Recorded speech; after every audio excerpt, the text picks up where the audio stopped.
Hello friends, जैसा कि आप सबको पता ही है कि जब भी आप एक पासपोर्ट के लिए अप्लाई करते हैं तो सबसे पहले आप क्या करते हैं, जो पासपोर्ट इंडिया की ऑफिशियल वेबसाइट है passportindia.gov.in, आप इस वेबसाइट पर विजिट करते हैं। तो वहां आप क्या करते हैं, अपना एप्लीकेशन फॉर्म फिल करते हैं। यानी कि एप्लीकेशन फॉर्म फिल करते टाइम आप क्या करते हैं, अपनी सारी डिटेल्स एंटर करते हैं और एक अपॉइंटमेंट डेट और टाइमिंग सिलेक्ट करते हैं। यानी कि जो अपॉइंटमेंट डेट और टाइमिंग आप यहाँ पर सिलेक्ट करोगे तो सेम उसी डेट और टाइमिंग पर आप पासपोर्ट सेवा केंद्र विजिट करोगे। तो एप्लीकेशन फॉर्म फिल करते टाइम पर आप अपने जो भी डॉक्यूमेंट्स, जिन जिन डॉक्यूमेंट्स की डिटेल्स देते हैं, तो वो सारे डॉक्यूमेंट्स लेकर आप क्या करते हैं, पासपोर्ट सेवा केंद्र विजिट करते हैं। तो वहां आपके सारे डॉक्यूमेंट्स को वेरीफाई किया जाता है। अगर आप वहां पर सारे डॉक्यूमेंट्स को वेरीफाई करवा लेते हैं, यानी कि अगर वो आपसे कोई क्वेश्चन पूछते हैं, यानी कि वहां का जो भी प्रोसेस रहता है आपका वो सक्सेसफुली कंप्लीट हो जाता है, तो अब आपको पासपोर्ट सेवा केंद्र में एक एक्नॉलेजमेंट स्लिप दी जाएगी, जिसके ऊपर एक एक्नॉलेजमेंट नंबर मेंशन होगा, जिस नंबर की हेल्प से आप अपने पासपोर्ट का स्टेटस भी ट्रैक कर सकते हैं। तो अब बात आती है कि अब जो नेक्स्ट स्टेप है वो क्या है। अब होगी आपकी पुलिस वेरिफिकेशन, यानी कि अब आपको पुलिस स्टेशन से कॉल आएगी या फिर जो पुलिसमैन है वो आपके घर पर विजिट करेंगे। वो भी क्या करेंगे, आपके डॉक्यूमेंट्स को वेरीफाई करेंगे, आपका बैकग्राउंड चेक करेंगे। यानी कि अगर आप ये भी स्टेप सक्सेसफुली कंप्लीट कर लेते हैं तो आपका जो पासपोर्ट है वो डिस्पैच कर दिया जाता है।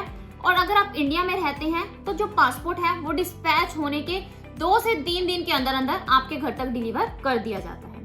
तो अब मेन क्वेश्चन यहाँ पर जिसके बारे में हम आज की इस वीडियो में बात करने वाले हैं वो है अनडिलीवर्ड पासपोर्ट।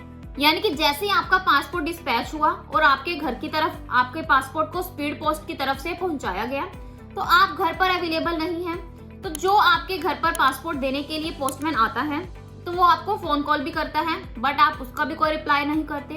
तो इस केस में आपका जो पासपोर्ट है वो आपके नियर बाय पोस्ट ऑफिस में सेंड कर दिया जाता है। यानी कि पोस्ट ऑफिस में आपके पासपोर्ट को हैंड ओवर कर दिया जाता है। तो अब आपके पास यहाँ पर 1 वीक तक का टाइम होता है कि आप अपना पासपोर्ट अपने नियर बाय पोस्ट ऑफिस से कलेक्ट कर लो।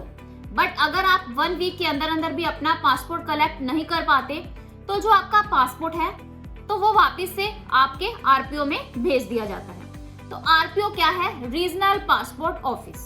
तो यहाँ पर क्या होता है, आपके पासपोर्ट को भेज दिया जाता है। तो अब आप सोच रहे होंगे कि क्या डायरेक्ट हम वहां से अपना पासपोर्ट मंगवा सकते हैं, तो इसका आंसर है नहीं। आप आरपीओ में डायरेक्ट विजिट भी नहीं कर सकते और वहां से डायरेक्ट आपको पासपोर्ट भी नहीं मिलेगा। तो इसके लिए आपने क्या करना है, आरपीओ की अपॉइंटमेंट बुक करनी है और जिस दिन आप अपॉइंटमेंट बुक करते हैं उसी दिन आपने आरपीओ विजिट करना है। तो अब जब आप आरपीओ विजिट करोगे वहां का क्या प्रोसेस रहेगा उसके बारे में भी हम डिस्कस करते हैं। तो वहां जाकर आपको एक एप्लीकेशन लिखनी होगी, जिस एप्लीकेशन में आपने मेंशन करना है कि मैं इस डेट पर, यानी कि स्पीड पोस्ट के थ्रू पासपोर्ट सेवा की तरफ से मेरे को मेरा पासपोर्ट भेजा गया था, बट मैं वो पासपोर्ट कलेक्ट नहीं कर पाया, तो प्लीज आप मेरा पासपोर्ट इसी सेम एड्रेस पर भेजने की दोबारा से कृपा करें। अगर मैं दोबारा अपने पासपोर्ट को कलेक्ट नहीं कर सका तो जो मेरी एप्लीकेशन है चाहे आप उसको कैंसिल कर देना। यानी कि अगर आप मेरी एप्लीकेशन को कैंसिल कर देंगे तो फिर मुझे क्या करना पड़ेगा, दोबारा से अपॉइंटमेंट बुक करनी होगी। अब आप सोच रहे होंगे कि अगर मैं दोबारा से अपॉइंटमेंट बुक करूंगा तो इस केस में मुझे क्या दोबारा फीस पे करनी पड़ेगी। तो सिंपल आंसर है कि अगर आप नई अपॉइंटमेंट बुक करते हैं तो आपको टोटल फीस दोबारा से भी पे करनी पड़ेगी। तो यहाँ पर आपको 3 चांसेस दिए जाते हैं कि आप यहाँ पर अपना पासपोर्ट कलेक्ट कर सकते हैं। तो अगर आप तीसरा चांस भी अपना लॉस्ट कर देते हैं तो आपको यहाँ पर क्या करना होगा, दोबारा से ही अपॉइंटमेंट बुक करनी होगी। तो अब आपने यहाँ पर क्या करना है, इस एप्लीकेशन में मेंशन करना है कि मैं अपना जो पासपोर्ट है वो दूसरे एड्रेस पर अपना मंगवाना चाहता हूँ। यानी कि अगर आप अपनी नई अपॉइंटमेंट बुक कर रहे हैं तो आप वहाँ पर ये चीज मेंशन कर सकते हैं कि मैं किसी और एड्रेस पर अपना पासपोर्ट कलेक्ट करूंगा। क्लियर? तो आपने यहाँ पर क्या करना है, इस बात का ध्यान रखना है। तो बेटर यही है कि ये 3 अटेम्प्ट्स आप फेल ना करो, यानी कि इन 3 अटेम्प्ट्स के अंदर अंदर ही आप अपना पासपोर्ट कलेक्ट कर लो, क्योंकि उसके बाद का जो प्रोसीजर है वो बहुत ज्यादा लेंथी हो जाता है। यानी कि फिर आपको क्या करना होगा, दोबारा से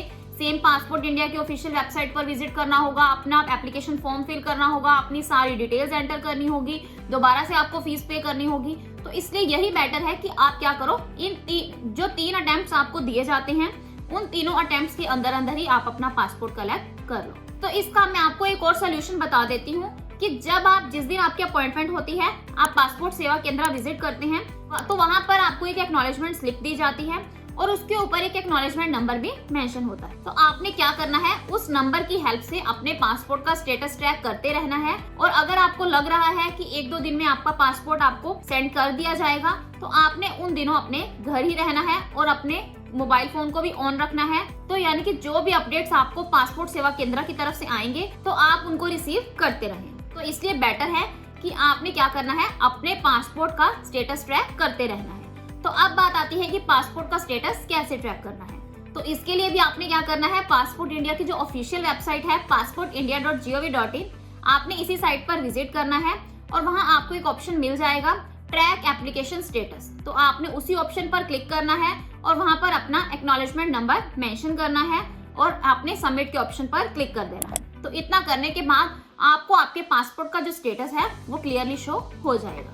तो अनडिलीवर्ड पासपोर्ट के केस में आपका जो फर्स्ट स्टेप है वो क्या रहता है कि आपने आरपीओ की अपॉइंटमेंट बुक करनी है। वहां जाकर आपने अपनी एप्लीकेशन लिखनी है। एप्लीकेशन लिखने के बाद वो आपसे आपके एड्रेस प्रूफ से रिलेटेड जो भी डिटेल्स मांगते हैं, आपने उनको वो प्रोवाइड करवानी है। डिटेल्स प्रोवाइड करवाने के बाद वो आपसे जो भी क्वेश्चन पूछते हैं, यानी कि अगर आपको पासपोर्ट डिलीवर किया गया था तो आपने अपना पासपोर्ट क्यों नहीं रिसीव किया, यानी कि अगर आपसे वो कोई भी क्वेश्चन पूछते हैं तो अगर आपने उनको सही से आंसर किया है तो आपका जो पासपोर्ट है वो स्पीड पोस्ट की तरफ से ही आपके घर तक डिलीवर कर दिया जाएगा। यानी कि अगर आप आरपीओ विजिट करते हैं तो आप सोच रहे होंगे कि हमें साथ के साथ पासपोर्ट मिल जाएगा, तो ऐसा नहीं होता। सेम प्रोसेस वही रहेगा, आपका पासपोर्ट डिस्पैच होगा। डिस्पैच होने के 2 से 3 दिन के अंदर अंदर आपका जो पासपोर्ट है वो स्पीड पोस्ट की तरफ से आपके घर तक डिलीवर कर दिया जाएगा। तो ये है अनडिलीवर्ड पासपोर्ट का सोल्यूशन कि आपने क्या क्या करना है अगर आपका जो पासपोर्ट है वो दोबारा से वापस जा चुका है।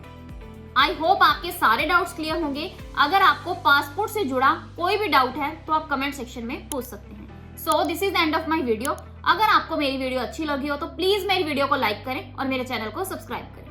Thanks for listening and thank you everyone.